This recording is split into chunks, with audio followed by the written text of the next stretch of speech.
Thank you very much for waiting. The second international webinar of 2022, organized by the Foreign Press Center, will start now.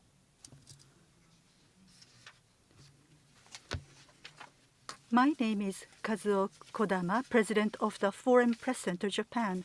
I will moderate today's webinar. Today's webinar will be a hybrid, on-site and online webinar. I'd like to thank all of you for participating in today's webinar, both in Japan and around the world. I would also like to thank the Ministry of Foreign Affairs of Japan and Keidanren for their support. The theme of today's webinar is Green Transformation for Net Zero and Sustainable Growth in 2050.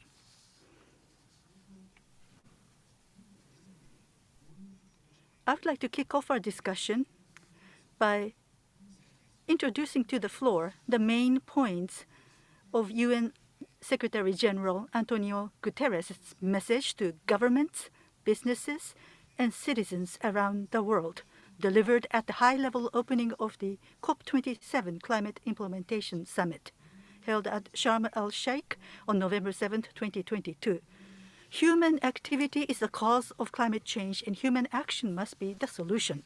Number 2, in order to limit temperature rise to 1.5 degrees Celsius, the action required is to achieve net zero emissions by 2050, which must also include actions to rebuild trust between North and South. Number 3, however, we are dangerously close to the point of no return.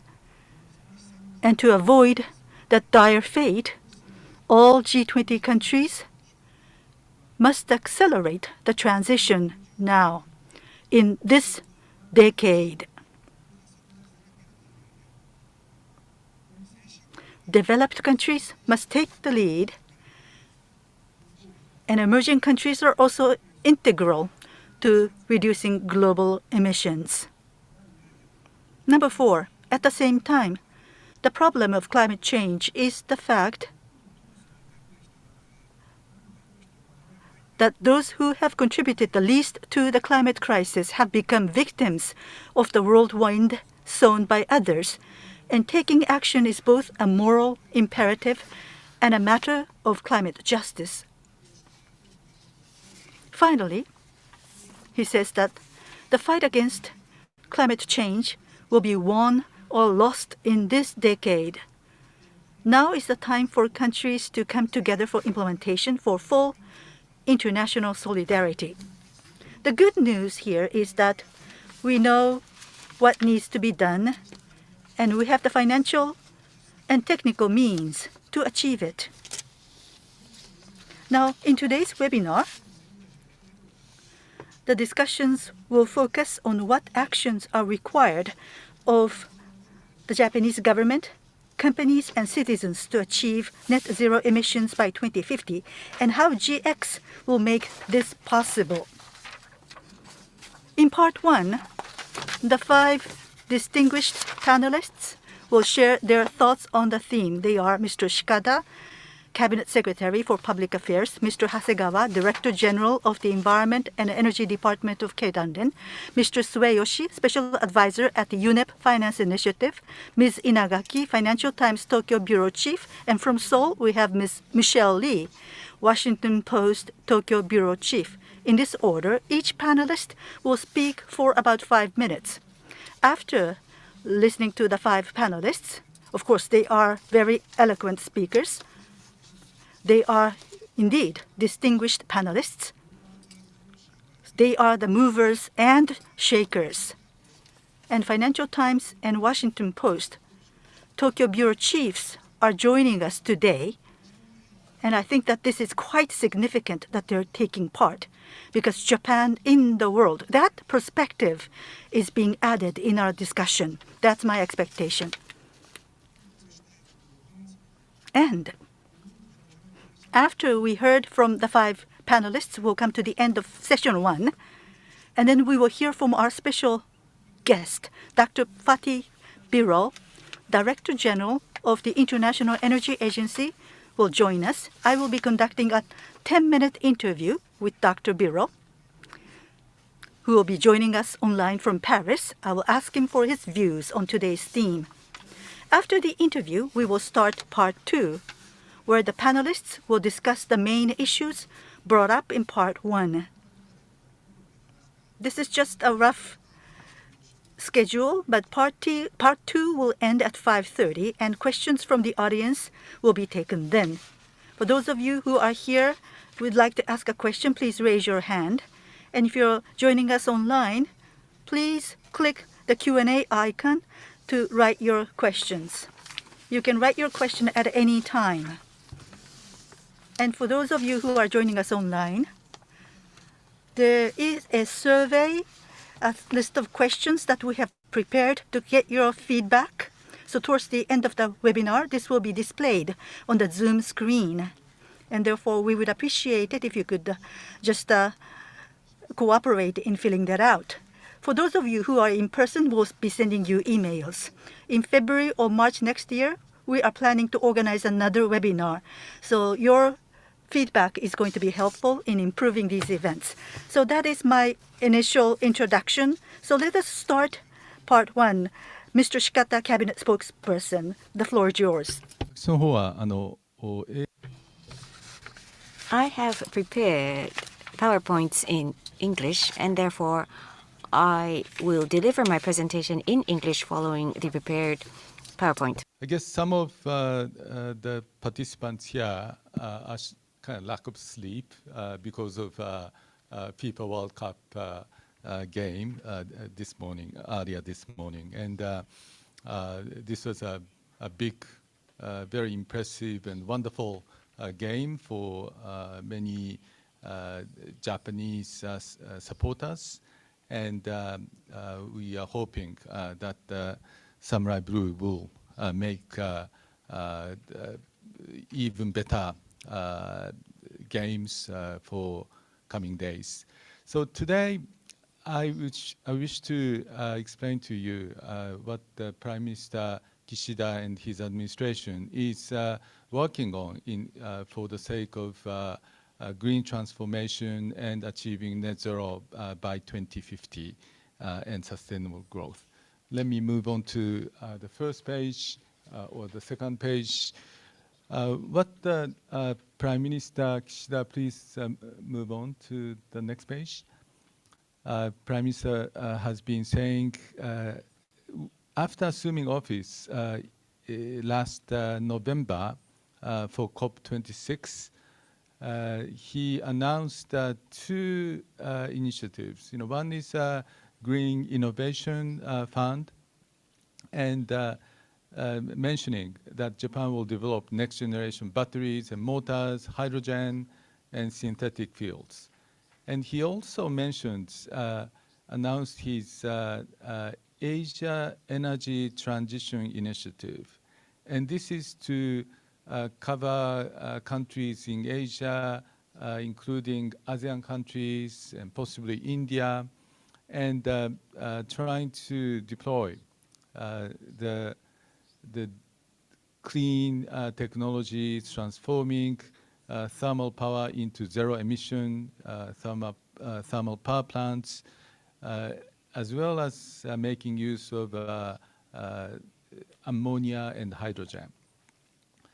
More recently, when Prime Minister Kishida visited Bali for G20 summit, he announced his intention to further promote the clean quality infrastructure investments toward the next year's G7 Hiroshima summit. And Japan has been promoting quality infrastructure assistance, which contribute to the energy transition in developing countries as well. Next page, please. So as many of you know, Japan has committed itself to achieving net zero emissions by 2050, and toward 2030, reducing GHG greenhouse gas emissions by 46%. And this is something which we have committed, and we are at this moment coming up with a new plan to make it happen. Next, please. I briefly mentioned Asia Energy Transition Initiative, and there are the couple of initiatives that have been implemented and ongoing. Our view is that because energy policy landscapes are different, for example, among ASEAN countries, so we wish to support ASEAN countries' roadmap for energy transition. And we wish to provide financial support for deploying various projects, including promoting renewable energy, energy efficiency, CCUS, among others. And we are going to make use of green innovation funds to promote offshore wind, fuel ammonia, hydrogen, among others. And in this process, we are supporting those emerging economies in Asia for capacity building of decarbonization, and as well as promoting a CCUS network across Asia. Next, please. So as a concrete example, during Prime Minister Kishida's visit to Indonesia, there was bilateral meeting with President Joko of Indonesia, and Indonesia joined this initiative under the name of the Asia Zero Emission Community, and this is the first case that the developing country came on board, and we are inviting other Asian countries to join this initiative. And we are reaching agreement under the name of Just Energy Transition Partnership, and this is to accelerate decarbonization of power sectors in Indonesia, abolishing coal power plants to renewable energy, which Prime Minister Kishida and President Biden have been supporting for Indonesia. Next, please. How we are going to tackle inside Japan is something which will be announced before the end of this year. And what we are debating at the Prime Minister's office is in order to meet international commitments and also keep Japan's industrial competitiveness, Japan will introduce growth-oriented carbon pricing. And by issuing green transformation economic transition bonds, we wish to promote investments in energy transition in Japan. And also, we are going to combine this as a kind of hybrid of a surcharge and emission trading. So this is something which we are discussing right now for introduction in near future. Next, please. And what will be the Japanese energy mix for coming years? We will be making use of existing nuclear power plants. We need to restart nuclear power stations, ensuring maximum safety. And of course, we need to expand renewable energy, including offshore wind power. Next, please. when we look at the energy landscape in Asia and the Pacific, we see this is the kind of outlook by IEA. And when you look at the figures in 2050 for Thailand, Vietnam, and Indonesia, there still will exist, coal, coal and natural gas, which will remain as a major source of generating power. So we need to face this reality that the outlook would include carbon. So how could we help emerging economies in Asia to shift to renewable energy and decarbonized sources? Next, please. We are looking into this issue of the potential of deployment of renewable energy in ASEAN countries. And as you can see, the left side is solar resources potential, and the right hand is wind resource potential. And according to the countries and geography, those renewable energy potentials are different. So we need to support those countries in need, taking into account these potentials for each country. Let me just explain briefly the last slide. Rare metals are necessary for electric vehicles. We are paying attention to the fact, that for electric vehicle batteries, we need nickel or cobalt. We need to realize the mining and refining of those rare metals and rare earth. And of course, there could be environmental risks, which we need to pay attention to. And we are also attentive to the fact that there will be persistent shortages of lithium over the next decade. So these are, and when we look at the sources of those rare metals, for example, in the case of cobalt, there is a concentration in Democratic Congo. It says Congo-Kinshasa. And rare earth, as you know, have been distributed in countries like China and Russia. So we also need to take into account energy security aspects and economic security dimensions. I stop here. Thank you very much. Thank you very much, Mr. Shikata. Very important issues have been summarized very concisely. The Japanese government, how the Japanese government is to work on these initiatives, that was clearly expressed now. In the second session, we would like to deepen our discussion on all of these initiatives. Next, turning to Mr. Hasegawa, Director of Keidanren Environment and Energy Bureau. Thank you very much, President Kodama.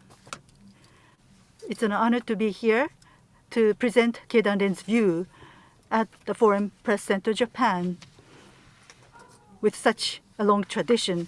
Now, 2050 net zero, and the key to achieving net zero by 2050 and sustainable growth is the topic of today's meeting at Keidanren in May of this year. Net zero and sustainable growth green transformation recommendations have been put together. So I'd like to take this opportunity to explain what the recommendations are. I have put together this slide, so if you could take a look. 2050 carbon neutrality, for it to be achieved, our view is that in the long, human beings' relationship with fossil fuels will be transformed. So this is an innovative technology that will have to be implemented for this to be achieved.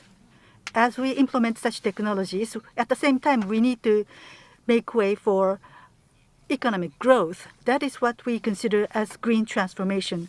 Now, what other technologies are available? What are the paths that we can follow to realize carbon neutrality? that is represented in this diagram.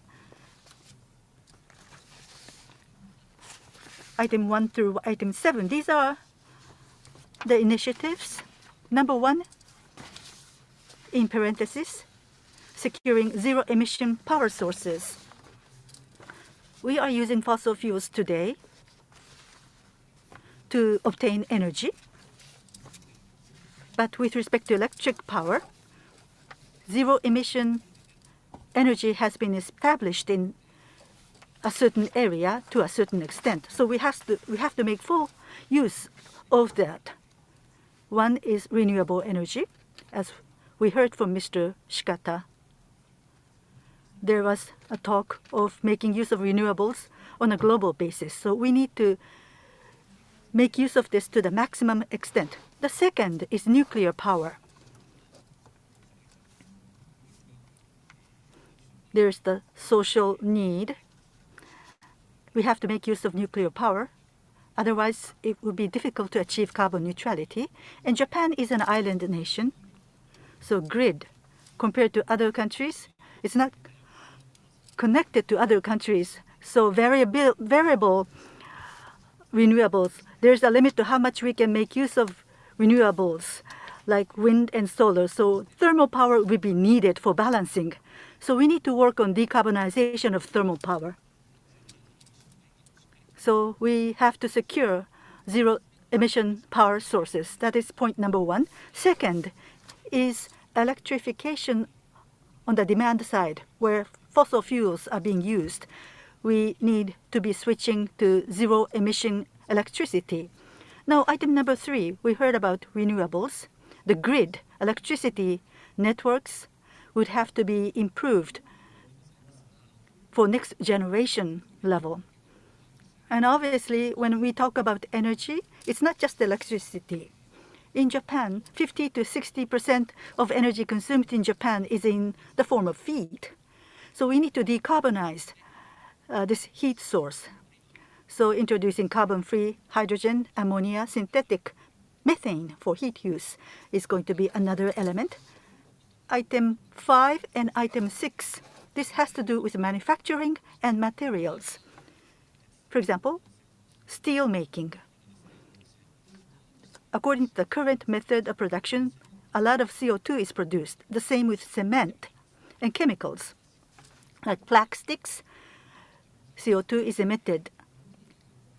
So decarbonization of manufacturing process, innovative process should be used. And we need to establish such a process, an innovative process to manufacture without CO2 emissions.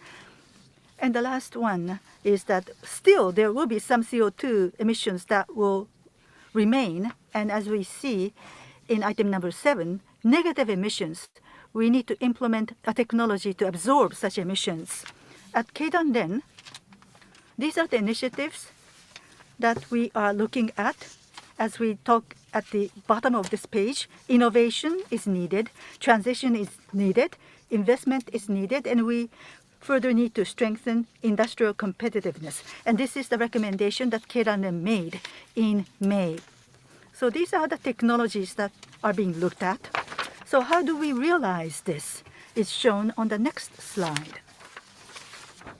GX policy package, as we call it.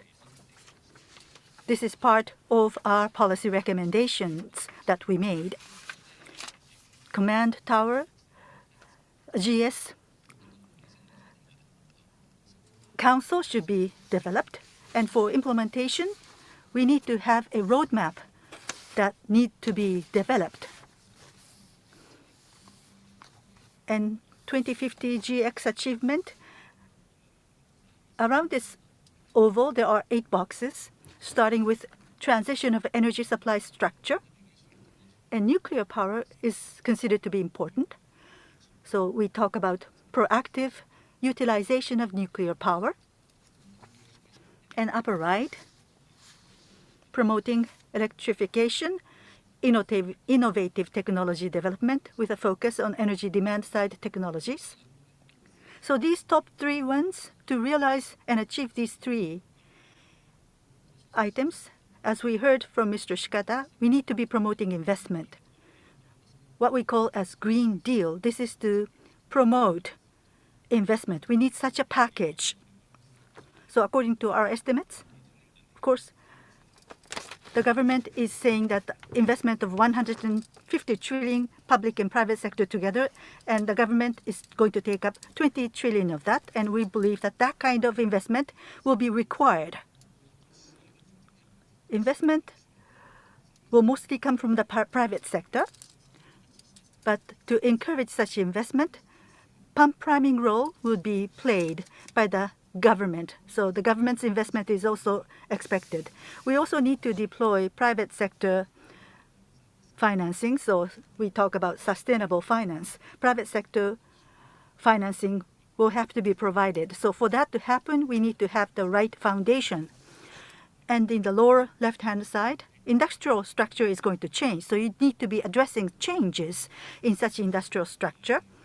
And in the bottom, we talk about proactive economic diplomacy strategies. As we heard from Mr. Shikata, decarbonization efforts overseas must be promoted, and that demand should be captured by us so that we can grow. And on carbon pricing, we are also looking at growth-oriented carbon pricing that should be pursued.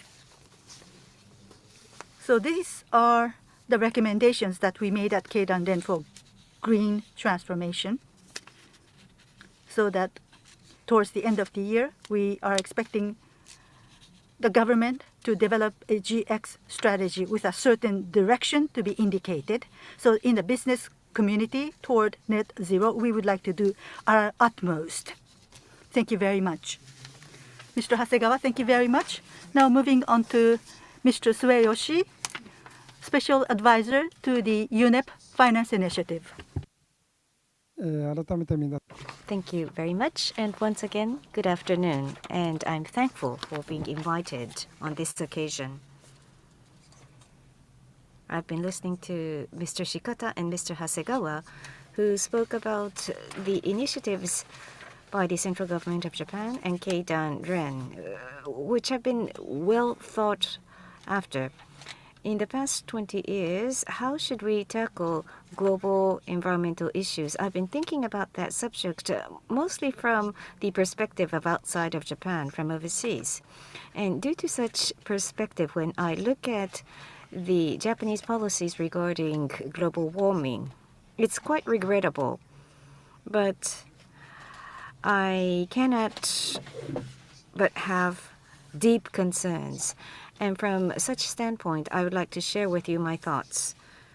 Turning the page, GX is the theme of today's event, and my basic understanding is that this is a survival game. Regardless of country, region, sector, or position, how can we survive in the 21st century? That's what the game is about, and the competition is becoming ever more intense. If we focus on the business circle, they are secretly trying to come up with new business rules. And by changing the business war, a new war has erupted. The reason is simple. Why do we have to engage in GX? It's because we have to change and transform the 20th century economic model, or we can't survive.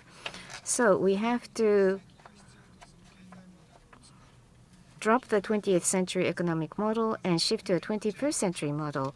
So we are in the midst of such transformation, game changing. So the faster we run, the party will be able to win. And if we miss the train, we will become a loser. And if we try to find excuses for not being able to do that, we will be the losers. And I'm very much concerned that Japan will be part of the loser camp. The ultimate goal of GX is economic growth and CO2 emissions to be completely decoupled. Take a look at these charts. This plots the past 30 years. and the situation between EU and Japan. GDP growth versus CO2 emissions reduction have been plotted, and this is quite illustrative. On the left, you see EU, and in the past 30 years, GDP growth has been 62%. During that period, CO2 emissions have dropped by 27%. So, decoupling has already begun in the EU. But take a look at Japan on the right. In the past 30 years, the economic growth rate had been less than half of EU, or only a third of EU. Despite such low economic growth, emissions reduced only by 4%. If I dare to say, in Japan, economic growth and emissions reductions are still coupled. The reason is very simple. Although energy conservation has progressed, the energy we are using today is still emitting CO2. I don't have the charts to prove that, but what do you feel when you listen to these figures? The energy ratio against the power sources, this is 2020 years ago, 10.3% in Japan. Germany, 6.9%. UK, 3.4%. But 2020, what happened? Japan, double, 20.2%. But Germany, 6.9 to 44.5, and UK, it was 3.4. 43.7 is 2020 numbers. Well, there could be some errors depending on the interpretation. Japan was doubled, but from 10 to 20, but Germany and UK was able to quadruple to double digit or 4 times of Japan. So decoupling has lagged behind in Japan. So what are we trying to do in Japan? And let us take a look at the goal. The diagram is a bit complicated, may be difficult to interpret, but please focus your attention to the 2020 line and look at Germany, US, and UK. Green. By 2035, the decarbonization of the power sector or renewables will be occupying close to 100%. At least that's the goal for these countries. But like Italy, that deadline is 2050 for Japan. But in the case of Italy, by 2050, when they achieve net zero, they want to achieve almost 100% renewables. But Japan aims to achieve net zero by 2050. And in that year, Japan will be dependent not only on nuclear but also thermal. So Japan has a target that does not allow for complete removal of fossil fuel thermal. And what is that going to do to the story of Japan? Decoupling has lagged behind, which means made in Japan is still black. And that will be the perception people will have on Japan. With decoupling advancing, people will think made in EU means green. Of course, that will be subject to cross-border measures, cross-border adjustment measures. But because Japan is not green but black, maybe Japanese entities will not be able to enter the supply chain or the value chain. And then for B2C companies, there will be green consumers in every generation. And will Japanese products be acceptable by green consumers? And what about the youth who are with new values? The longer time that passes, they will become the mainstream consumers, and they may begin to avoid made in Japan.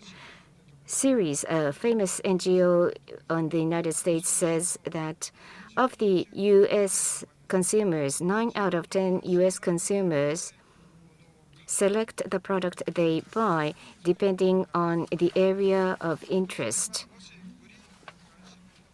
So if we see higher number of consumers who have interest in green, made in Japan products will probably not be well accepted by global consumers.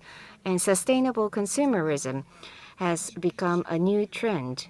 Sustainable consumerism is a new expression that's being used quite often.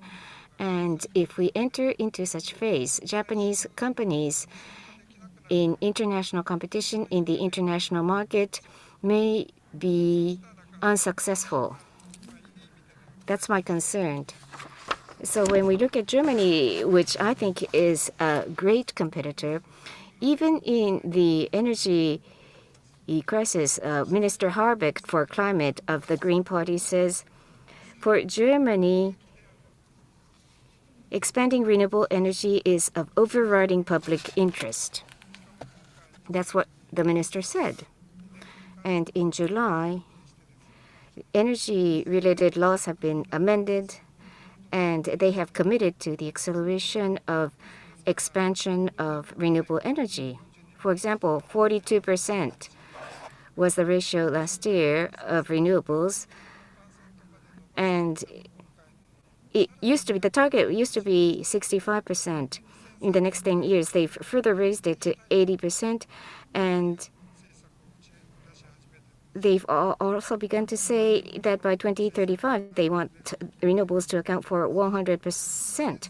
According to Japan's basic energy strategy, 2030, 36 to 38% renewables, and coal is going to account for as high as 26%.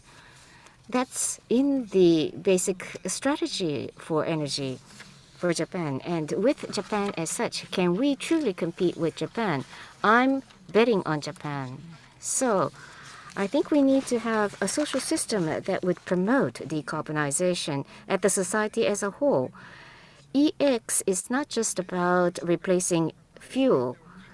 Everything has to change: economy, society, and the lifestyles. So this is about changing the whole of society. So the biggest benchmark in creating society in the future would be sustainability. But in Japan, do we have a robust definition of sustainability? Look at EU. EU already has its taxonomy. 2016. In 2016, the next year after the Paris Agreement, EU already began to talk about switching to sustainable economy, and sustainable finance would be essential. And they already began in 2016 to promote sustainable finance. And then they came up with the taxonomy in 2020. And last year, they already proposed a regulation on taxonomy in finance, and a directive for the corporate sector has already been issued by the Commission this year. And I think such definition is needed in Japan. And UK is a great model, but in the case of UK, 2008, Climate Change Act was enacted, and the government implements the policy, or are they going towards the right direction? They already back then established the Climate Change Committee, an independent body that monitors the progress of the government. They come up with the carbon budget and manages that budget. So UK is on the way to reducing to zero carbon thermal power plants. And I think Japan needs to come up with these policies and implement those policies. Thank you. Thank you very much, Mr. Seyoshi, for that. And there is to be some change to the proceedings because of the Bureau's schedule. He has been standing by for the interview, so within the limited time available, we would like to conduct an interview of Dr. Bureau. So Ms. Inagaki and Ms. Michelle Lee, as soon as Dr. Bureau's interview is over, we will come back to you. So are we connected to Dr. Bureau? Are we connected to Dr. Bureau? Good morning, Dr. Bureau.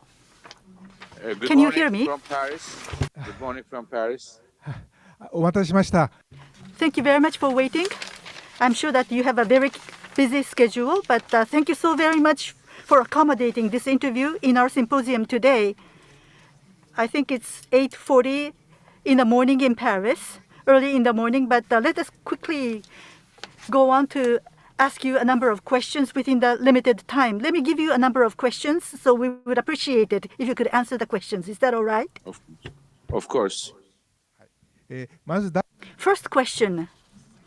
Just the other day, COP27 meeting was held. What is your assessment of the outcome of this COP27? What are your assessments, Dr. Biro? Thank you very much, first of all, inviting me to this important meeting.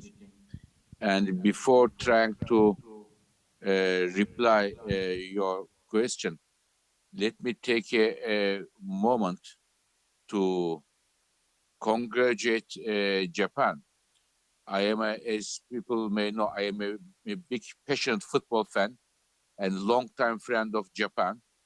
So congratulations for the yesterday's success, and I hope that you can go all the way forward to the end. So many congratulations from Paris to Tokyo. Coming back to your question, Mr. Ambassador. Now, COP27, we have supported the Egyptian government, President Sisi, the ministers Tariq and Mullah, and the ministers Fuad, and we were throughout the COP. We have organized more than 100 events, and I was at several sessions with the world leaders, governments. When I look at the results, I can say that I have some mixed feelings in terms of whether it was a big success or not. There are some good results. The first one, for me, the most important, most impressive result is the countries around the world agreed to have a loss and damage fund for vulnerable countries, especially in Africa. This was an African COP, so it was important that the advanced economies around the world agreed to provide financial support in the context of loss and damage fund. It is a very important milestone, I believe. Another important success that didn't see the headlines in the papers, but I believe it is very important. China and United States have started informal discussions on climate change, which in a few days led to a discussion between President Biden and President Xi, covering a lot of issues, including climate change. I think it is very important that there is a dialogue between the two largest economies, two largest emitters on climate change, because those discussions have stopped after the recent visit of former the Speaker of the House of United States to Taiwan, and now I am happy that it started. This is also a good development. But as you know, Mr. Ambassador, I am an energy man. When I look at the COP27, I have difficulties to say that the COP27 gave a clear and strong signal to the energy world in terms of its determination to reach net zero target. I think COP27 did not provide a strong and clear signal to energy world, and this is something I also wanted to note. All in all, I think there are some mixed results, some good and some rather not yet good results. ありがとうございました。最初の Thank you very much. Well, about your congratulations on the soccer match, thank you so very much. We're very pleased. Now, next question, Dr. Biro, in your eyes, for Japan, 2030, we only have 7 years to go. The remaining time is very limited. So to Japan, you have been giving various advice, but just briefly, to the Japanese government and the companies and to each one of the citizens of Japan? What is it that you would like to appeal the most? It could be some painful things to our ears, but any candid opinions or advice that you can give us, please. Thank you very much, Ambassador Kodama. So, Japanese energy policy need to consider three things. One, energy security. Second, climate change. And third, the Japanese economy, especially the implications on the Japanese industry. So the decisions that the Japanese government will take will need to address these three criteria: energy security, climate change, and the competitiveness of Japanese economy. So from that perspective, I think that the new initiative of green transformation of Japan is a very timely one. And this provides a significant amount of support to the hydrogen, for nuclear power, and other clean energy technologies. Japan cannot, and in my view, should not afford to have an energy sector without nuclear power. In my view, on one hand, Japan should slowly and gradually restart the nuclear power plants which are idle, but at the same time, like we are doing in France, I think with the Japanese big know-how and nuclear industry, Japan should also think of the next chapter of the nuclear expansion in Japan. But this is not enough. We have to see also the impact on the hydrogen, renewable energies, and others.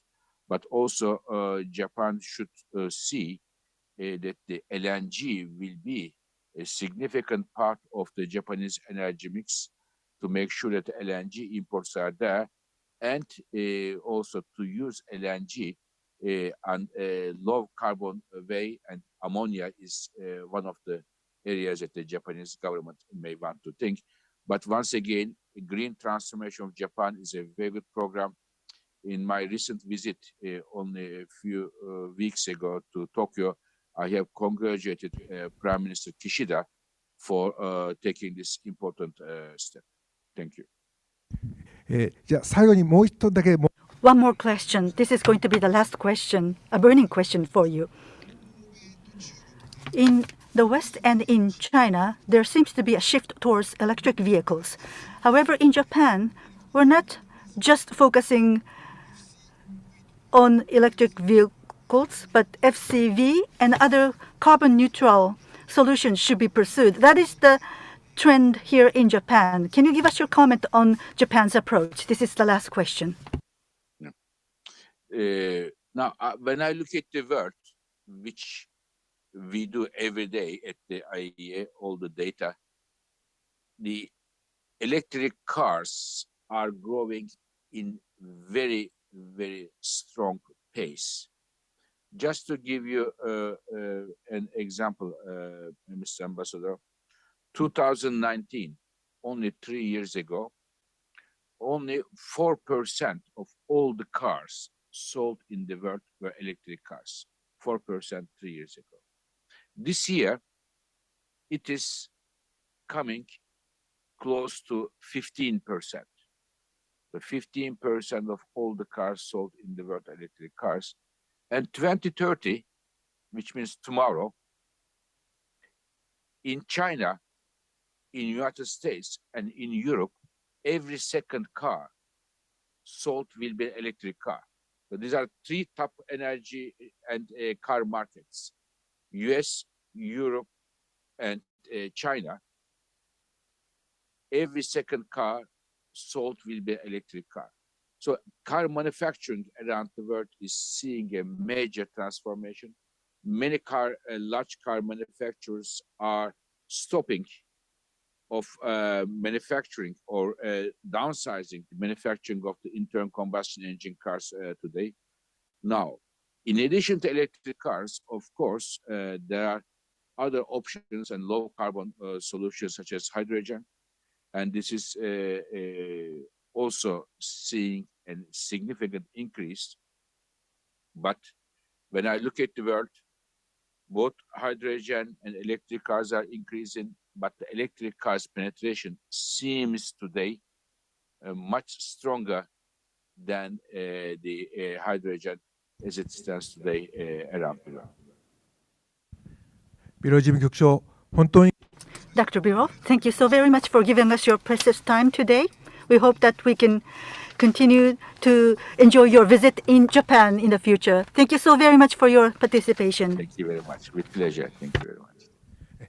それではSo, sorry to keep you waiting. Let us go back to the discussion with the panelists. From FT, we have Ms. Inagaki, Bureau Chief. Thank you very much. Allow me to speak in English here. Honored to join this panel alongside, Kodama-san described as distinguished speakers today. As part of my role, I mainly cover Japanese politics, economy, and business. But Japan's energy policy is an extremely important as well as a well-read issue for the Financial Times. I'm certainly not an expert on climate change or this energy issues, so I thought I could provide some value by sharing how the FT has covered this issue and why it's such a relevant topic for the global audience. So when Prime Minister Kishida signaled in August that Japan would accelerate the restart of nuclear reactors, existing nuclear reactors, and explore the construction of new ones, the story appeared on the FT's front page, and it was actually the most well-read story on our homepage for several hours.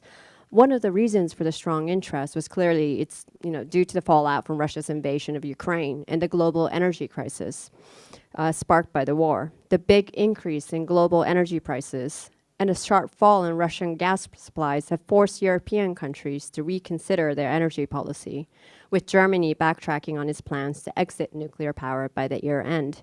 So naturally, there were questions on whether Russia's invasion of Ukraine and the potential threat of blackouts this winter in Japan would cause a similar reanalysis of Japan's energy policy, which has been mostly paralyzed since the 2011 Fukushima Daiichi nuclear meltdowns. Because our main focus is business and economy, the nuclear issue for us is interesting in terms of how the energy costs would affect the competitiveness of Japanese companies. And I think Seyoshi-san made also a very important point about how the business war and the competitiveness, depending on how Japan fares in this new, climate change challenges, I think it really does have a broader impact on the country's overall competitiveness. So over the years, many CEOs have complained about how the high cost of energy in Japan, combined with high labor costs and taxes, had made Japanese manufacturers less competitive versus global rivals. And I think the sense of crisis is even bigger, was even bigger in recent years, particularly for companies like Sony that supplies to Apple. Since many of the US tech companies have pledged to shift their global supply chains to 100% renewable energy. And to make that shift for Sony's factories in Japan is now expensive since the amount of renewables is limited and it's a costly effort.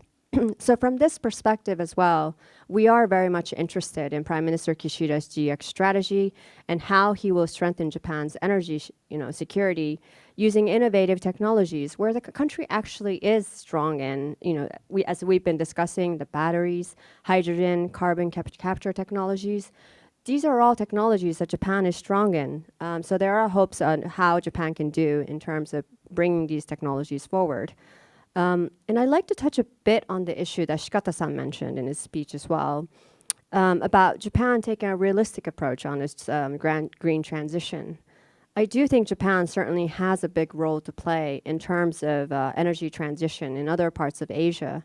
And as Shikata-san said, the pace of transition to cleaner forms of energy will be different in developing countries in Asia compared to advanced economies in the West, considering the difference in economic development, as well as the fact that Asia is home to the world's youngest generation of coal power plants. So you can tell perhaps European countries to give up coal power plants, they probably made the investment returns, but for Asian countries, that's not the case. And Russia's invasion of Ukraine has also sparked a global debate about how quickly countries should complete the green transition. And I think in some ways this is similar, I guess, to Toyota's debate that a rapid transition to electric vehicles may not actually be environmentally friendly in some countries. And consumers should be given a broader choice of options, such as hybrids. I'm sure we'll discuss this later, so I'm going to just touch briefly. But at least from how the world sees Japan, I think there is a risk that if Japan is seen as too aggressive in pushing for this argument, it would appear like, even though this is Japan's contribution to Asia, that Japan itself is kind of backtracking.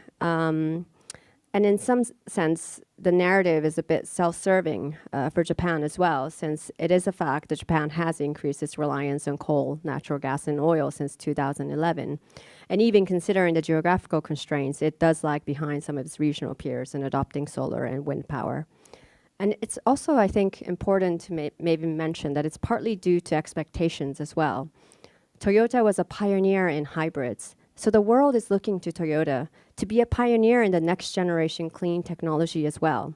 And it would be more encouraging to get a positive message from Japan and the companies as well about how they're pushing for innovation and preparing for the shift, even if the reality does call for a more practical approach to making that transition. So we are very much looking forward to getting further details on Japan's nuclear strategy, as well as GX, I guess particularly on that 150 trillion investment that Shikata-san laid out, how exactly that will be carried out. And I hope that the message to the world and industries will be consistent and clear so that proper investments can be made both by the private sector as well as the public sector. Thank you. Thank you very much, Ms. Inagaki.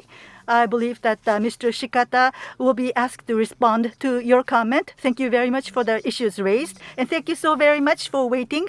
Ms. Michelle Lee in Seoul, the floor is yours. Please talk about the initiatives in the United States as well. Thank you. Yes, well, thank you so much for having me. It's a real honor to be on this panel, and I regret that I'm joining from Seoul. I'm here for work. And since we are discussing today about Japan's GX and the global perspective, and since I'm the American journalist on this discussion, I wanted to bring a slightly different perspective and explain dynamics in the United States. I covered US politics for about a dozen years before I became Tokyo Bureau Chief last year, and I thought that this background might be interesting to keep in mind as Japan pursues its green transformation policies and builds relationships that with other major economies that align in this goal. Climate and energy are very politically sensitive issues in America. Even though the climate crisis is becoming more serious and more obvious, the American public remains deeply divided on comprehensive action on climate change. According to a Washington Post ABC News poll in September, roughly half of the registered voters said climate change is either very important or one of the most important in their vote, one of the most important issues in their vote in the midterm elections. But the results were divided along party lines. Among adults, about 8 in 10 Democrats said climate change is at least very important in their vote, compared to 46% of independents and only 27% of Republicans. Because of this division, comprehensive climate actions on the Congress level have been nearly impossible due to this extreme polarization and inaction by lawmakers. But in August 2022, President Biden signed into law the Inflation Reduction Act, the biggest US investment in climate change of nearly $375 billion over 1 decade. The goal is to put the country on a path to cut greenhouse gas emissions 40% by 2030. The funding would go into an array of different areas to cut carbon emissions, including tax rebates to buy electric vehicles, tax breaks for consumers purchasing energy investments in wind and solar, and a new fee on excess methane emissions from oil and gas drilling. This was a surprising move and a significant win for the Biden administration, not only because of the historic nature of the spending, but also because the one Democrat holdout from West Virginia, a moderate Democrat, finally signed on after months of negotiations, which was critical given the 50-50 division of party representation in the Senate. And that just goes to show how difficult that it was to achieve any legislation on the national level. But in the 2022 midterms this November, we saw some gains on the local level. Voters in cities and states across America turned out to pass climate legislation. Among the measures were major investments into environmental improvement projects in New York, Colorado, Rhode Island. And these efforts and measures were popular in cities where climate change hit the hardest, where the communities really suffered because of the change in the climate. And this is evidence that voters have some control in the US over the way their state and local communities are using taxpayer money to fight climate crisis, even though there's inaction on the national level. During the 2018 and 2020 midterm campaigns, I covered climate change activists in my role as a political reporter. And I found it very interesting that climate change and environment were galvanizing issues for younger voters who were becoming even more politically active since 2014. Even the young Republican activists I spoke with said climate change and global warming were top issues for them, and that they wanted national leaders to recognize the seriousness of the issue. And this gives me hope for a more unified national approach to climate change. As the US looks to green policies, Japan's actions are of great importance, and especially as the world's third largest economy and fifth largest emitter of greenhouse gases. Shikata-san already spoke in depth about the renewals goals that Japan aims to meet by 2030. It's a big challenge, but it is certainly an area that aligns with the US goals, particularly under the Biden administration's focus on investments into renewables. The US and Japan are already working on some initiatives together, such as the Japan-US Clean Energy Partnership and the Japan-US Mekong Power Partnership, and other research projects between the Department of Energy in the US and Japan's METI. And there's more to be done, such as Japan's phase out of coal plants as agreed under the May 2022 agreement among G7 environmental ministers, and to end government financing for international coal-fired power generation, and to accelerate the phasing out of unabated coal plants by the year 2035. This is a big issue that certainly readers in the United States have showed interest in, and policymakers as well. As these issues of global significance rise, the Washington Post has also been investing in our climate change coverage, and we are interested in how Japan is a player on the global stage. We have a new climate reporting team at the Washington Post that's focusing on aspects of the impact of climate change on everyday Americans' lives and the lives of people all over the world, as well as innovative climate solutions to cut emissions. We have found a lot of reader interest in these climate solutions series, and I have reported some of them from Japan as well, because all the countries are really looking to each other to learn of best practices and solutions. We have covered the immense single-use plastic waste in Japan, the intense droughts in Brazil that have been followed by major flooding, the rising water levels in South Sudan, and how droughts are becoming a new normal in South America, and so much more. As foreign correspondents, as well as myself, we are following this issue with great interest, and the Washington Post will continue to cover this issue closely. Thank you so much for having me, and I look forward to the rest of the discussion. Michelle Lee-san、ありがとうございました。Ms. Lee, thank you so very much. I myself, in my previous work, what my concern is that the U.S. energy and climate change are very politically divisive issue in the United States. So for all of the U.S., we hope that the U.S. would take the lead, but whether that is going to materialize, that was my concern. But having listened to what you have said, young people, their work, as well as local governments, what they're doing, it's not the federal government, but rather the local communities at the state level and other local governments, their initiatives are progressing quite a bit. So that was quite encouraging for me. And Washington Post is putting a lot of effort to cover this matter. So we would like to ask you to continue to watch what we do here in Japan. So thank you very much. In the remainder of the time, we would like to enter into some discussion. And of course, you might want to raise your hand and make your comment, but I would like to first of all organize some issue points. First, I have a question for Mr. Shikata. Earlier, from Ms. Inagaki, she said that for Japan's transition, the work being done in Japan, separate from what Japan is doing, there's the approach from Japan to Asia and Southeast Asia. Of course, that could be appreciated, but at the same time,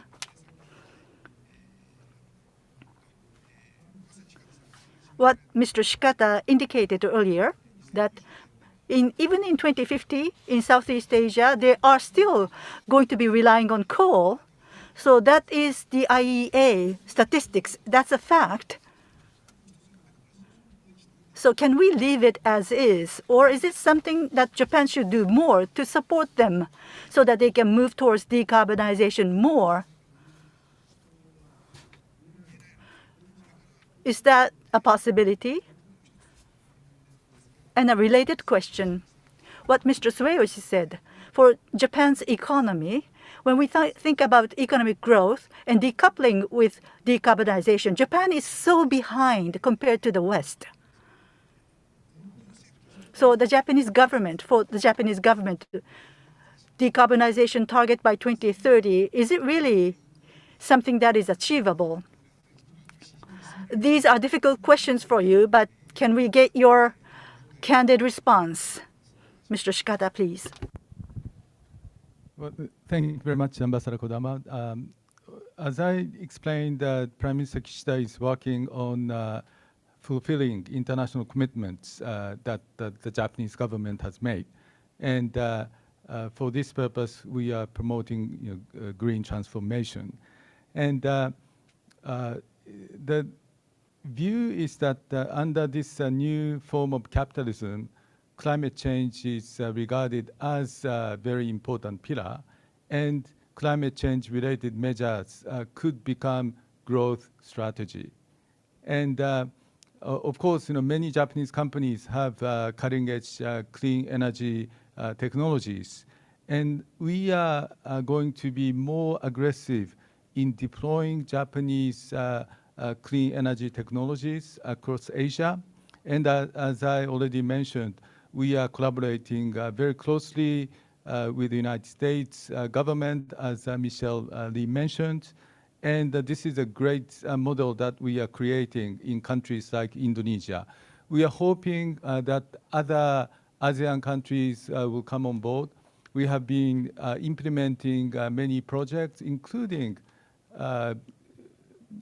Delhi Metro or high-speed rail projects, which would, at the end of the day, be conducive to energy transition.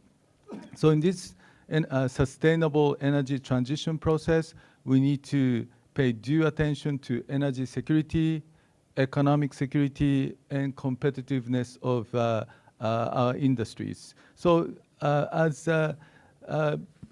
was mentioned in the context of Seyoshi-san's decoupling, as we accelerate our efforts, there could be time when Japan could demonstrate that our economies would be decoupling in the context of emissions of GHG. And the most important point I wish to emphasize is more than half of global greenhouse gas emissions come from Asia. And unless we address these issues in Asia, including China, India, and ASEAN countries, it's not going to be sufficient to tackle climate change issues. Thank you. Thank you very much. Next, let us turn to Mr. Hasegawa. I have a question for you. This is also something that Mr. Seyoshi referred to from a macroeconomic perspective. A number of issues about Japan's programs has been pointed out. And the issue for Japanese manufacturing sector, if they are brown or black, then they probably will not be able to do business overseas. So Japanese manufacturing sector, it's very broad. It's the foundation of Japan. But if you think about the future of Japanese manufacturing at Keidanren, if they don't go abroad while maintaining the manufacturing sector here in Japan, and at the same time to implement GX decarbonization. Do you really believe that that is possible? To make it possible, what needs to be done? We only have 7 years to go by 2030.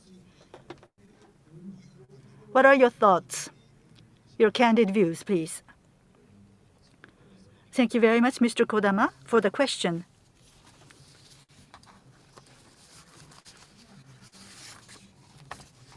The current industry structure, while it is being maintained, or what is being used today, it's not that we want to protect the industry, but rather we want to protect the planet. We want to protect the livelihoods of people on the planet, the lives of people on the planet. Well, there is a mention of decoupling. If you migrate to zero emissions in electricity, you can decouple, which means that for electricity, as I said in my presentation, zero emission technology has already been established. So the issue lies in the heat source, what to do about the heat source, as well as steel and cement, what to do about the manufacturing method of steel and cement. So for these things, if we are to establish new technologies to decarbonize, that is exactly what we're trying to do, to establish new technologies so that the culture and the lives that we are enjoying on the planet can be maintained. That's what's important. And therefore, even if we say that the manufacturing sector is not going to overseas markets, well, there's a lot of emissions in China and India, so they can go there, but we want to implement green transformation in Japan to promote more investment here in Japan. And therefore, we want the manufacturing sector to be established in Japan so that we can make a contribution to decarbonization of the world. Now, about our contribution to Asia, about electricity, Mr. Shikata said that there's a lot of potential in Asia. In addition, there are many islands in Asia, and Japan is also an island nation, which means that we cannot extend our grid too much. Then you need balancing power. So thermal decarbonization of thermal power, if that could be established, that will be a big contribution. Same thing is true for storage batteries as well. Now, renewable energy, Japan being behind because we don't have a lot of renewable resources, so the percentage is still low. But in relation to Germany, solar panels per flat land is actually 2.3 times more in capacity. So in terms of solar deployment per unit of flat land, it's not that small. And wind power, unfortunately, we don't have westerlies that are blowing in Europe. So compared to the UK, our resource is only about 1/8, which is unfortunate. So as we heard from Dr. Biro, we may need to think about restarting nuclear power to reuse that energy. Thank you very much. Now, Mr. Seyoshi, you gave us a macroscopic discussion initially. So far, what has transpired? If you have any comments, please do. And in addition, initially, Mr. Shikata said that the carbon pricing issue was discussed. Growth-oriented carbon pricing was the initiative that Mr. Shikata talked about, the content of which audience as well as myself, we don't know to the full extent. But Mr. Seyoshi, on this issue of carbon pricing, in many ways you have been involved, I understand. So about the carbon pricing initiative of Japan, what's your assessment? What kind of request do you have towards this initiative? And also anything that you would like to add to the discussion? Thank you. Let me try to answer that question.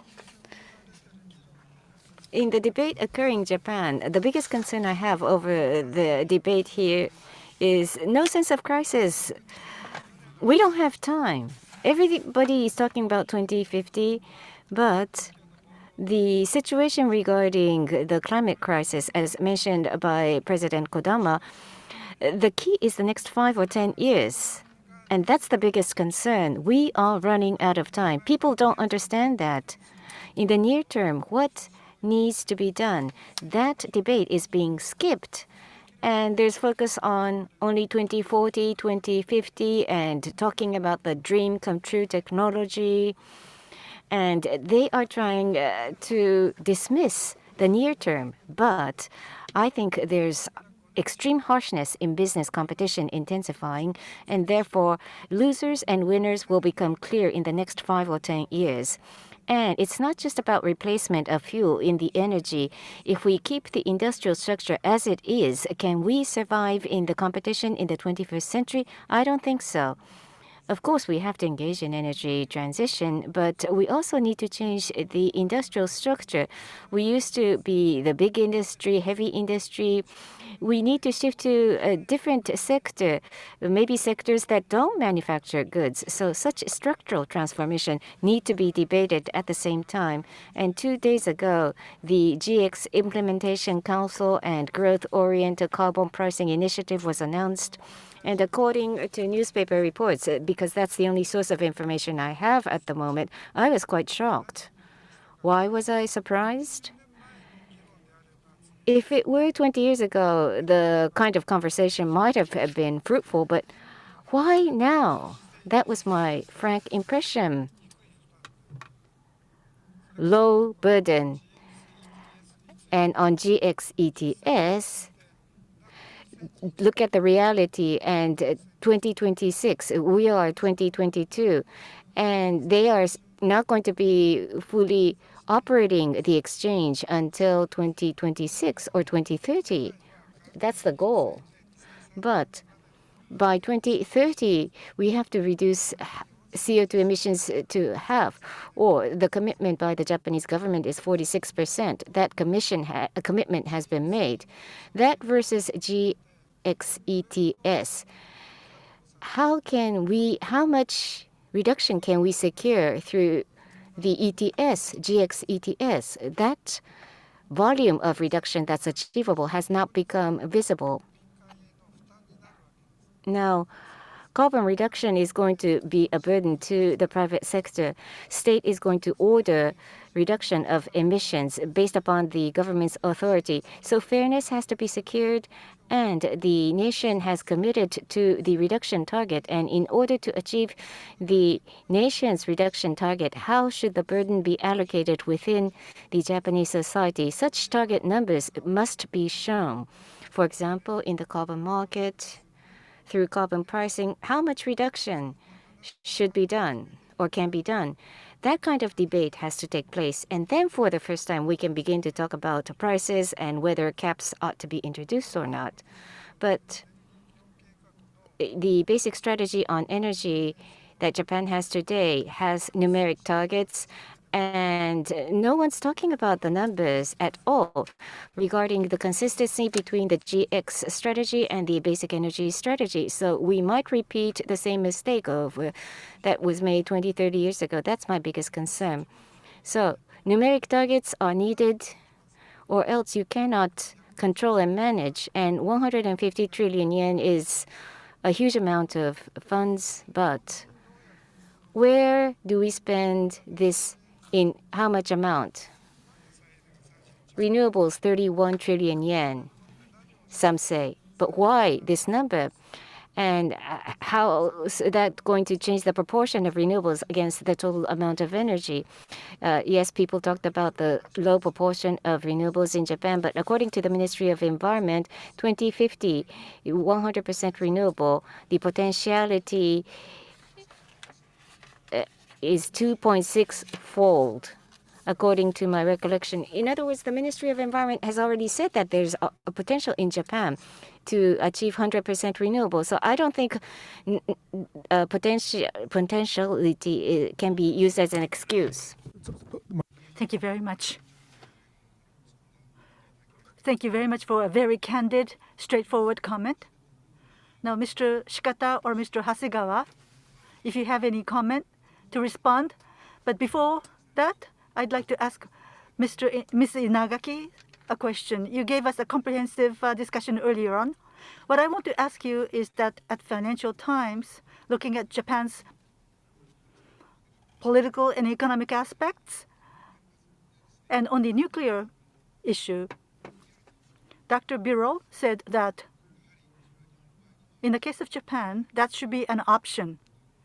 It is desirable that Japan pursues that option. But given the political situation after that earthquake, it's been 11 years since. You have been covering this story all along. So the future of nuclear power in Japan as part of renewable energy, I think it will be used as part of renewables. But what are your views, if you can talk about this? Thank you for the question.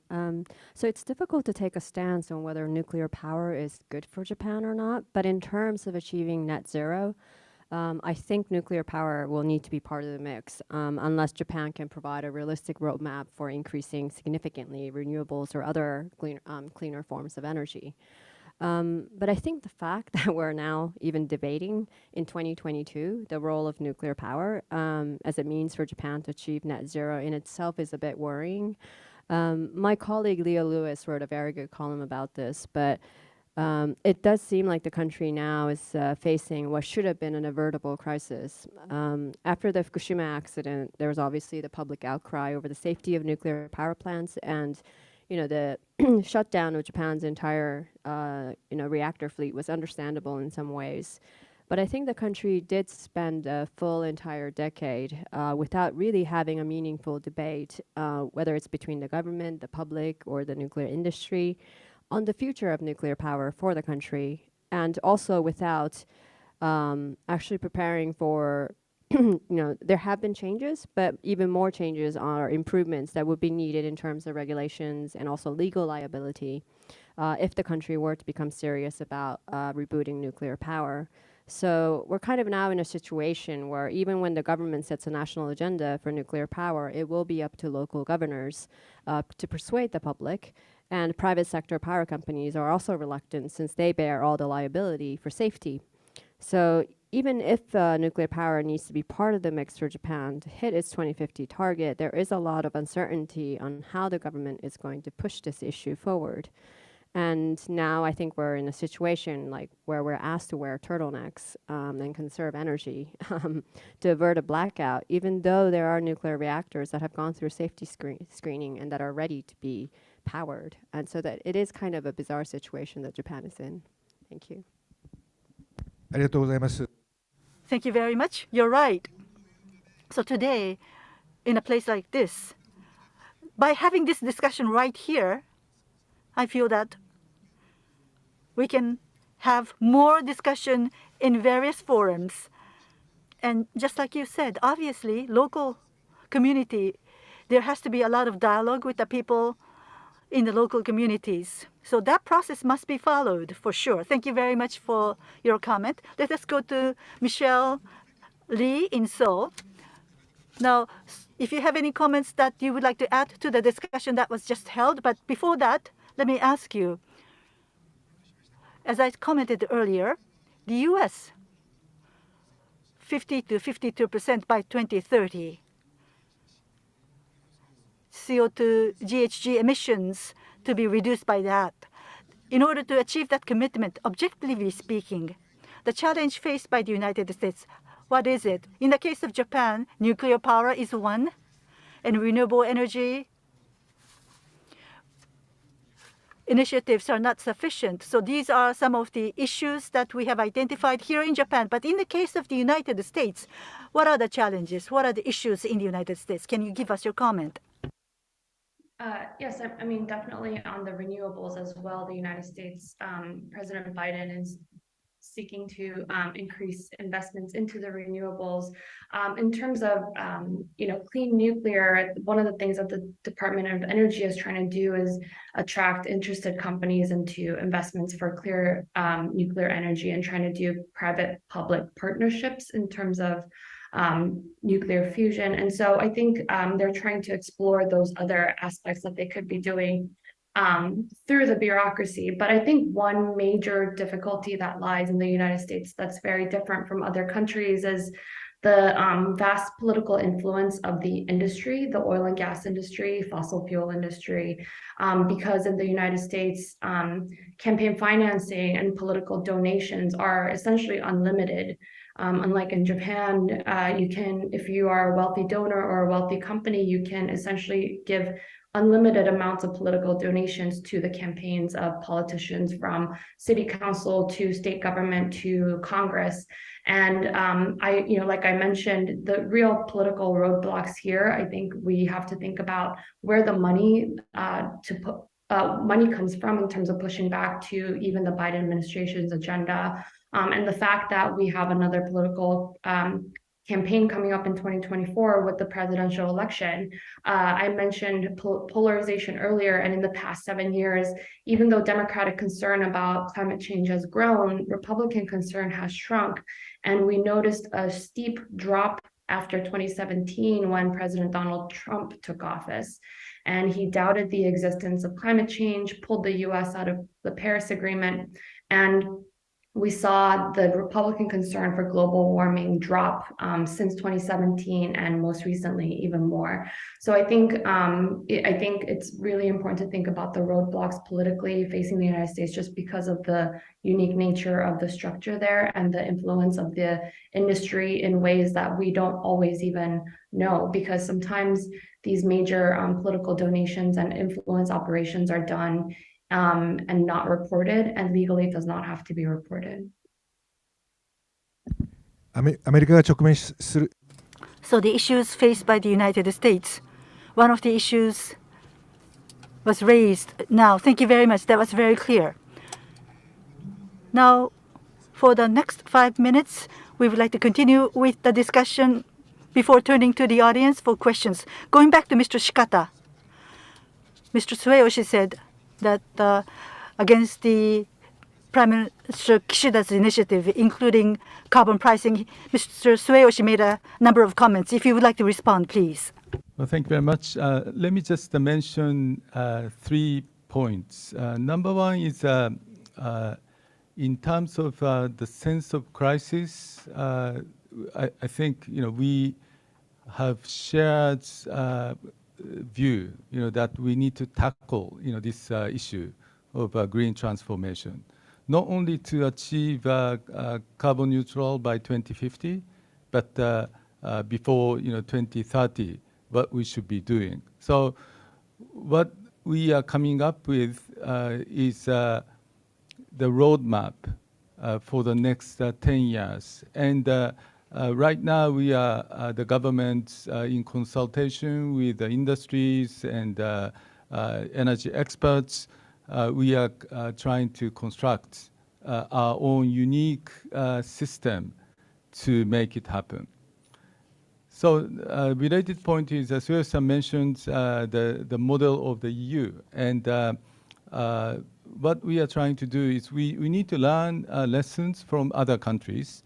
And of course, there has been some progressive approach carried out by the EU, and we have been talking to each other with the EU.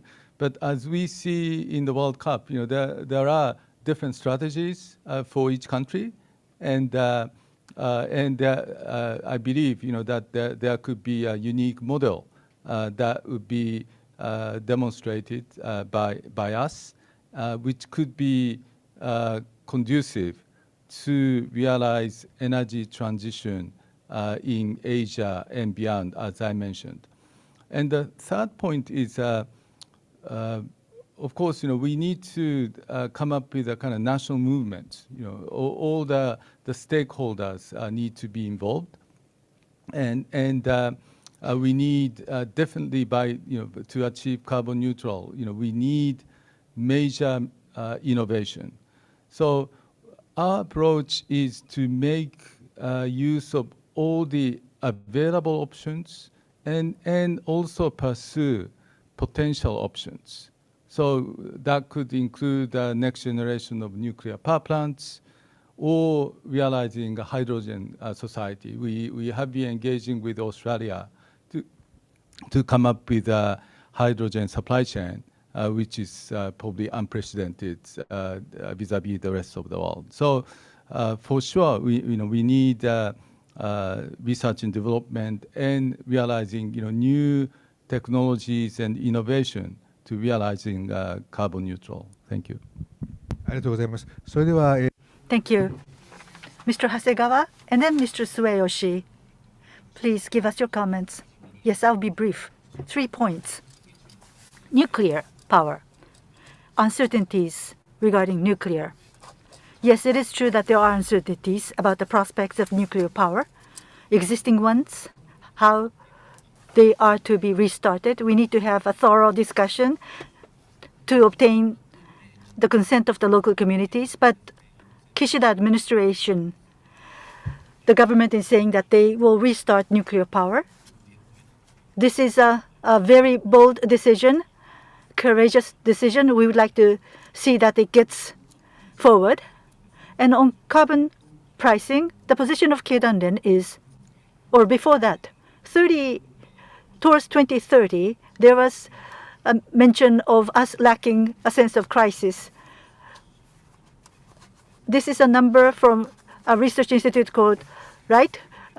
46% by 2030, and US is 45.6, and EU 41.7. So comparing numbers for 2030, Japan has the most ambitious number. So to achieve that target, global warming countermeasures plan has been developed by the government, and in carbon neutral action plan, we are also making a contribution. And on carbon pricing, this is an additional initiative. And as Mr. Seyoshi said earlier, environment and economy to be reconciled. If it can be designed well, it could function well. And therefore, GX League, within that GX League, we believe that a discussion should get started as quickly as possible. That's our position. Now, there was the discussion about industry structure. Let me repeat. Eventually, industry structure, even if you change that within Japan, energy-intensive industries will have to take place somewhere because people will still be using those products. So how can you manufacture these products while decarbonizing? That's important for the future on a global basis. Thank you. Thank you, Mr. Hasegawa. Since this is a great opportunity, I'd like to use my authority as moderator to ask further question. Within the next 7 years, we need to have discussion about the design, as well as Mr. Seyoshi said that this is still voluntary. Are we going to make it in time? To that question, are you going to be saying that we can make it in time and that you will follow through? Well, 46% reduction to achieve that. We have already that plan. So including restarting nuclear, it's just a matter of doing that. And on top of that, we're talking about growth-oriented carbon pricing. So first of all, we need to achieve 46% reduction, which is an ambitious target even compared to the West. We just have to implement that. Thank you very much. Going to Mr. Seyoshi, please give us your additional comment. Thank you very much. There are a few points I would like to share with you. 2030, 46% reduction. That's based on the 2013 level. That was the peak of Japanese emissions, probably. So if you benchmark against the peak, then, of course, you have to reduce a major proportion. So it may, at a glance, appear to be a high number, but that's the truth. And now on nuclear power plants. For example, in the case of France, Brahman Bill number 3, 10 years postponement, and the construction cost is threefold the plan. Hinkley Point 2 reactors in UK. The construction period has been delayed, and 2 trillion yen per unit is the estimated cost. So Japan to spend the next 20 years and 2 trillion yen investment, is it worth that? countries around the world are trying to increase renewable energies to 100%. So I think reactors are becoming unnecessary. We've experienced Hiroshima, Nagasaki, and Fukushima. We don't want any more accidents or scourge. And the reason why debate is not progressing in Japan is under the basic strategy of energy. When was that made? To my knowledge, 2015 July. 2015 July, they talked about the demand supply estimate for 2030. And back then, 22 to 24 nuclear reactors. No, sorry. From 20 to 22 number of reactors and renewable 20 to 22%. Sorry, that was the percentage of nuclear, and coal thermal 20-some percent to stay there. So there's not any advancement of the debate. So this is a serious problem. And one big request to the Japanese government, not just raise the target for renewables, but grid connection, interconnectivity. The priority is dispatchable is given priority, and then the rest going to renewables. But the West is prioritizing renewables 100%, and then comes the dispatchable under that. So that kind of mindset has to be changed. And without changing the mindset, based upon the outdated bias, even if we try to implement energy policy, I think we're not going to be successful. And I've said this many times, so energy transformation is all about societal transformation. Then stakeholders, including the general public, need to be openly participating, and we need to create such a platform of debate. The councils hosted by the Japanese government, and if I dare to say, is just an inner circle looking inwards, and they're all members are there as an inner circle engaged in inward debate. Bigger debate has to take place, and if I dare to say, GPN, past 30 years, economic policy or the state policy might have been wrong. That might have been the cause of the steep yen depreciation, and people are beginning to think so.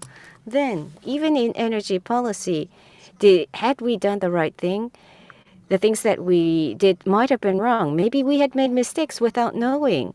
So that kind of humbleness must be there as we engage in debate, or else we can't expect any advancement. Without any regrets of the past, there could not be any progress. Thank you very much. About what Mr. Seyoshi, I believe that Mr. Hasegawa, you would like to respond. Go ahead. And then after that? Okay. Please go ahead. First, nuclear power. Carbon neutrality in 2050, we believe that newly built nuclear power would be needed. But even before that, about existing nuclear power, we need to be restarting existing nuclear power plants. So on that point, as you said, huge amounts of money. Well, I don't know if that much money would be needed for newly built nuclear power, but operating existing nuclear power plants would be the cheapest in terms of electricity rates. Now, 100% renewable. This is a variable source of energy. So what to do about the balancing power? How do you balance the power when you have variable energy? Please go ahead, Mr. I'm a layperson, not an expert, but storage battery function or distribution or grid strengthening, and we are an archipelago, not connected to any other country, they say. But in Europe, look at them. They are connected with every country. Why not in Japan? Look at the other developed nations. Japan and ROK are the only two countries without land-connected neighbors. So without thinking about that, if we are cut down from other power markets, when we think in our brains, in our brains, we already have in place a border, a big wall called the border.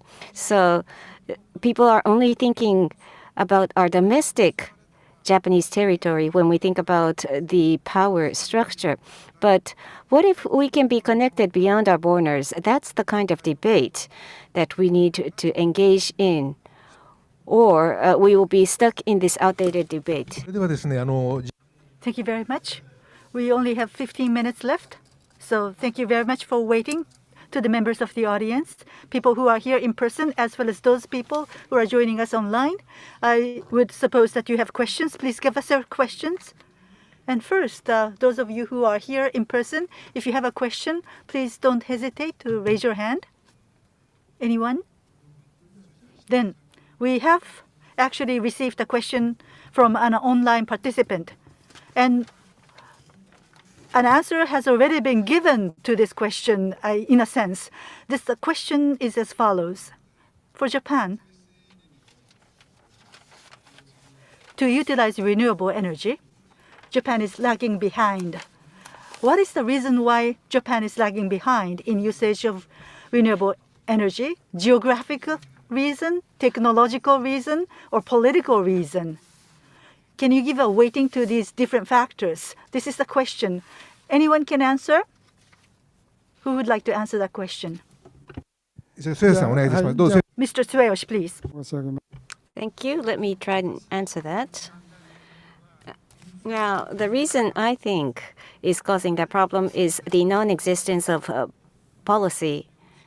Solar, we did research and we commercialized. We used to be number one, and there's a book that became a bestseller around the world. But then around 2001, policy became backward on solar, the power system. And I think that was because of the lobbying by the oil sector that had shrunk and undermined the policy efforts for solar. So solar panel and wind turbine demand was not created in the domestic market. So 80% of solar panels are from China. China has the monopoly, and I think there's a risk of depending on one state, China. And Japan is not a player in that market. And regarding generators, is there a Japanese manufacturer that can manufacture generators? Zero. Why are we in this state? Wind turbine, is it necessary in Japan? In economics, we had to create demand for those products, but we didn't do that. So people thought that wind generators will not have to be manufactured in Japan. So policy is very important. Numeric targets have to be put into place. So what kind of demand will be created and what kind of supply would be necessary, and financing as well. More meticulous analysis must have had been done. Either Mr. Shikata or Mr. Hasegawa, please go ahead and make a comment. In my initial presentation, I mentioned renewable energy potentials in ASEAN countries.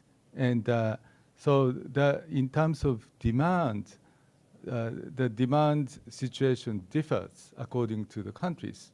So that's number one. And number two is, as Seyoshi-san mentioned, China basically dominates both solar panel production. I guess globally speaking, more than 70% are made by Chinese companies. And turbine situation is, for example, in the case of European companies, I understand that many Spanish or German or even American companies are being under competition from China. And of course, Chinese market is so big, and there have been subsidies being extended by the authorities. So when we are discussing these issues, we need to take into account whether, number one, there is a fair or level playing field in terms of international competition, and we need to work on creating international rules to globally promote both renewable energy solutions, but at the same time we need to take into account economic security dimensions. And let me just briefly mention that as we promote domestic green transformation, we think Japanese companies could provide very effective solutions to other countries, and that could provide new demand in Japan for clean energy solutions. Thank you. Thank you, Mr. Hasegawa. Please. Thank you very much for giving me a chance to speak. The renewable discussion, competitiveness of the renewable industry, and the discussion about penetration of renewables, I think we need to separate the two discussions. And I think the question is about penetration of renewables. Now, on the penetration, FIT system, feed-in tariff system, with that system, there was a rapid deployment. Solar didn't take a long time for construction, so there was a rapid progress with the FIT system. This was a strong intervention into the market. Volume and the price was fixed. So that led to rapid penetration. So 2.7 trillion yen is the amount of electricity rates that is borne by the citizens. Now, the constraints are geographical, and the grid connecting with overseas markets, that may be one option. It's not that we are without any options. In the past, there was the discussion of connecting ourselves with Russia, but geopolitically, there is a different discussion that will be warranted. Then lastly, Mr. Seyoshi, the floor is yours, and we would like to go to the next question. Sorry for asking for the microphone so many times, but just one point. Private sector businesses are bound not only by the rules made by the government, they are also bound by commercial rules. And especially as we see the global trend, before the government takes a step, private sector companies are trying to make the rules themselves before the government does. Take, for example, Apple. At Apple headquarters in California, a decision is made, and the next day it comes into Japan. So the Japanese government is not taking action. So it's not that just because Japanese government is not taking action, Japanese businesses don't have to take action. Commercial rules are being made at high speed, and we have to understand that. Thank you very much. We're approaching 6 o'clock, but once again, let us ask whether there is anyone with a question. I think you have your hand up.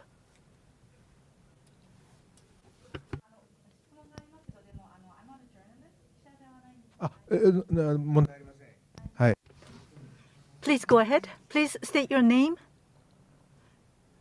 and your question. Discussion. My name is Shikibu Oishi from the German Embassy, and I think I have had the pleasure of meeting some of you already personally. I have a question to Mr. Shikata. I would like to know, you just mentioned that there needs to be a level playing field in order to create fair conditions for the deployment of renewable energies. Would Japan use its opportunity with the upcoming G7 presidency to create such a debate among the G7? That would be one question. And the second question is with regards to long-term targets.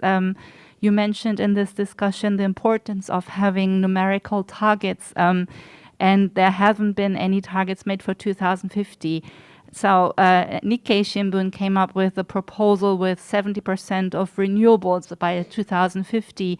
Do you think, and this is a question to everybody, do you think this target would be achievable and realistic? Thank you very much. Then, Mr. Shikata, the floor is yours.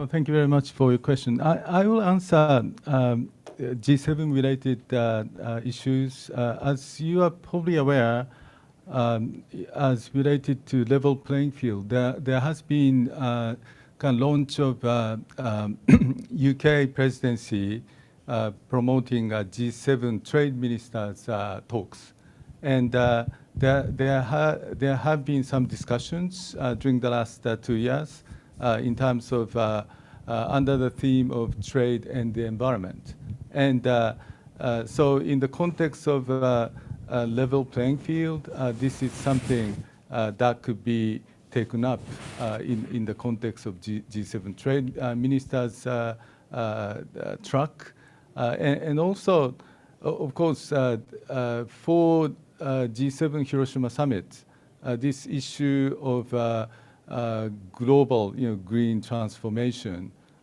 is so important, and Japan has also been raising the issues such as quality infrastructure and other or development finance related issues which have implications for green transitions for developing economies.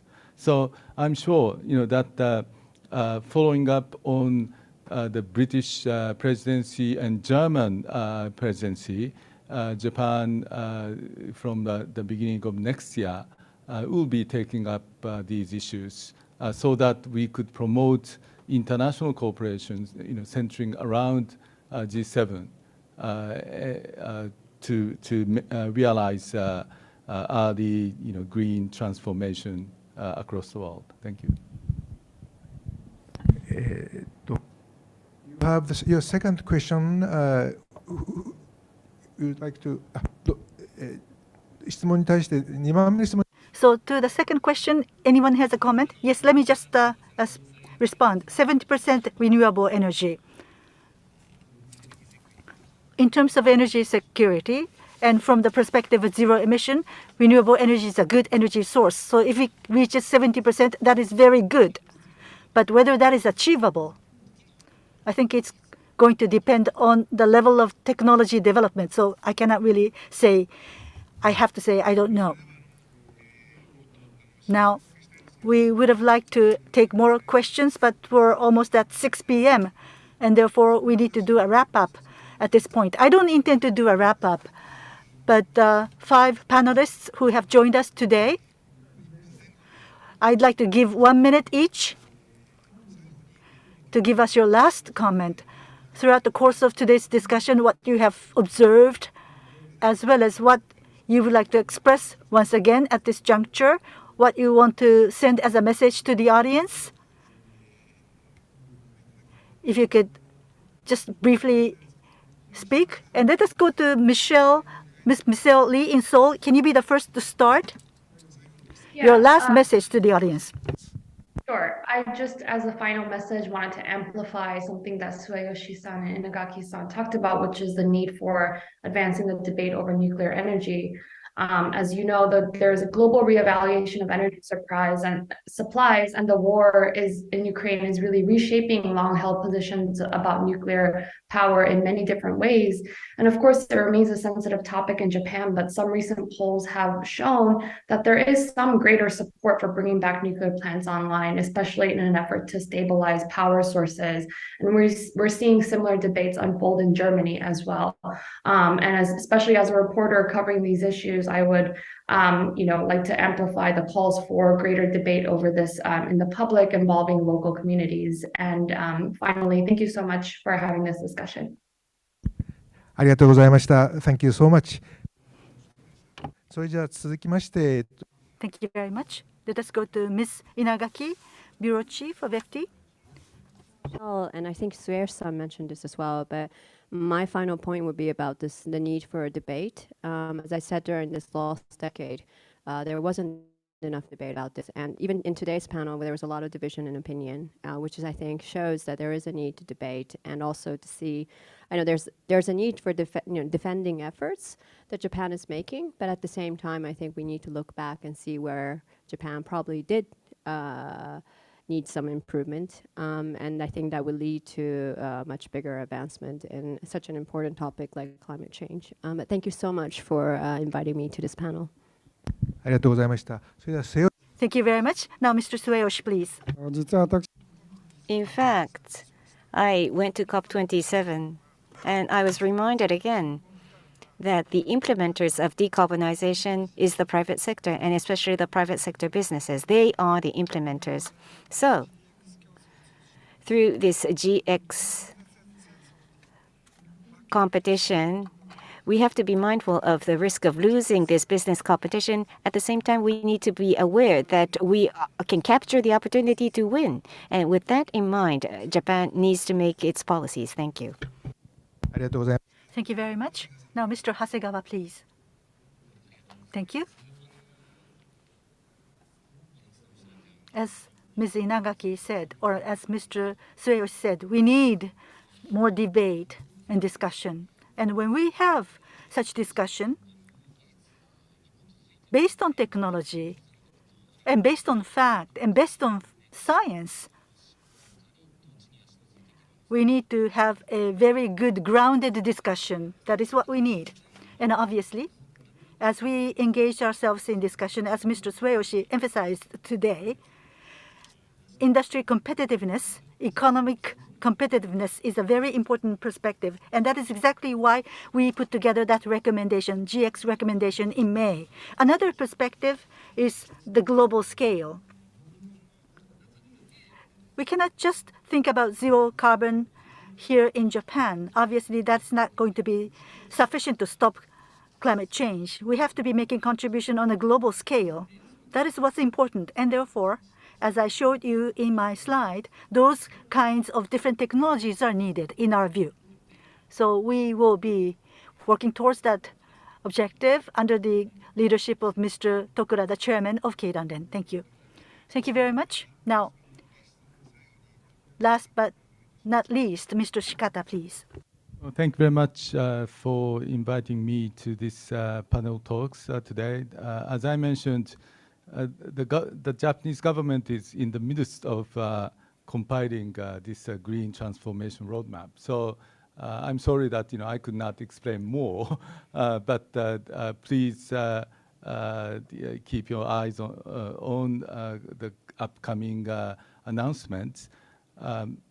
Especially since February, after Russian invasion of Ukraine, the sense of energy security has been heightened, globally, not only in Ukraine but in EU members. I notice, there are new dimensions of energy-related debates in Europe as well, and naturally, this requires lots of public debates, and we need to make sure that, for example, in Japan, we will not go under power shortages. Energy security is fundamental, and we heard a talk from Dr. Birol. Of course, IEA was established to ensure energy security. In the beginning, in the 1970s. Of course, IEA also covers environmental aspects or energy efficiency, but it's very important to make sure that we are achieving multiple goals such as energy security, environment, energy efficiency, sustainability, among others. And in order to realize this energy transition, as was mentioned earlier, it is indispensable for the government to work with companies and private sectors and NGOs and universities, among others. So I think today's occasion was very valuable in involving others, including journalists, to shed light on this emerging policy debate. Thank you. ありがとうございました。 Thank you very much. As moderator, I'd like to say just one thing at the end. First of all, to the 5 panelists who joined us today. And from Paris, we had Dr. Birol, Executive Director of IEA. I thank the speakers very much. In closing, the 5 panelists made the final message. And if I were to sum up what they have said, as Mr. Seyoshi emphasized, on this issue, a sense of crisis, I think there is a sense of crisis, but whether there is a sense of urgency about the sensitivity to the timeline, in terms of sense of urgency, I think this is something that we need to see shared more. And the government, the policy circles must take leadership. The politicians will have to take leadership. The political leaders will have to take leadership. And the government and the corporations and each one of our citizens must take action. And we also have to enter into international cooperation on a global scale. This problem continues. And as Ms. Inagaki of FT and Ms. Lee from Washington Post, as they have joined the panel session, as Mr. Shikata said, Adam Smith said, objective spectator. He used that term.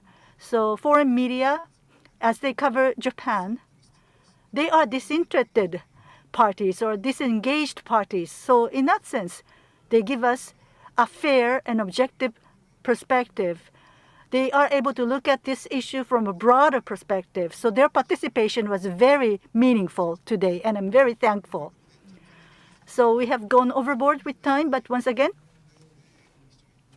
the viewers joining us online and those of you who are here in person, thank you so very much for your attendance. And we also had simultaneous interpreters. Thank you very much for assisting us in our very active discussion. So this concludes today's webinar.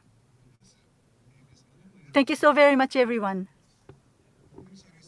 Michelle Lee, thank you very much for your participation.